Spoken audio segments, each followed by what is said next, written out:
Sunday, everyone. I'm in beautiful Peekskill, New York. I'm about to go to my cousin's wedding, but it's been a little bit of a busy week and I didn't record my video soon enough, so here I am in my wedding attire. Anyway, our first question today comes from TPG reader Seth, who asks, how many credit cards do I have? And what are the effects and when do I close them? What's the sweet spot? So I believe I have 22 active credit cards right now. I'll actually confirm that and list them in the post below.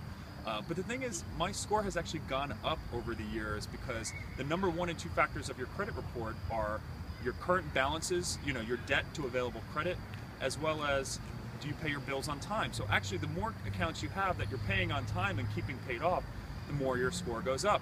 Someone on Twitter this week tried to argue with me that opening credit cards doesn't hurt your credit at all just because they couldn't find information detailing that. It absolutely does ding your credit 2 to 5 points when you open up a new credit account. When you apply for a mortgage, you can apply for 6 different mortgages, and on the credit report, it'll consolidate into one general new inquiry because you're not getting 6 entire new lines of credit. You're only getting 1 mortgage.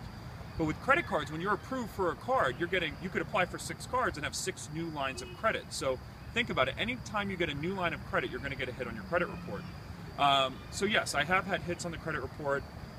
Initially, I have been denied on several issuers because of too many inquiries, but a simple call saying, look, I pay all my bills on time, I'm a savvy consumer, and I generally get those cards approved, even if they're initially put in pending.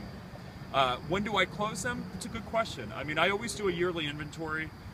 If the card doesn't give me perks, like, a lot of hotel cards will give you a free night, that way outweighs the annual fee, or if the bonus structure, if the card's not working in your benefit, if you've got a couple City Advantage cards, for example, and it's kind of pointless to have paid multiple fees on several, then cancel it. Or, ask to get a bonus that would make it worthwhile, or ask them to waive the annual fee, or apply for a new card and then leverage that line of credit into the new card application. But it's okay to close credit cards. Definitely don't do it before 6 months.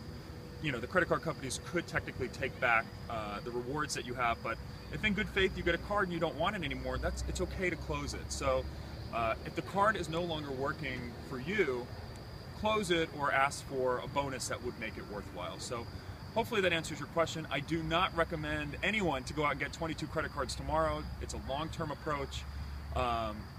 Do what you're comfortable with. Some people do every 3 months, some do every 6, some do, simply the best offers when they come around. I kind of do a mix of all 3 of those. So hopefully that answers your question. If not, tweet me at @ThePointsGuy.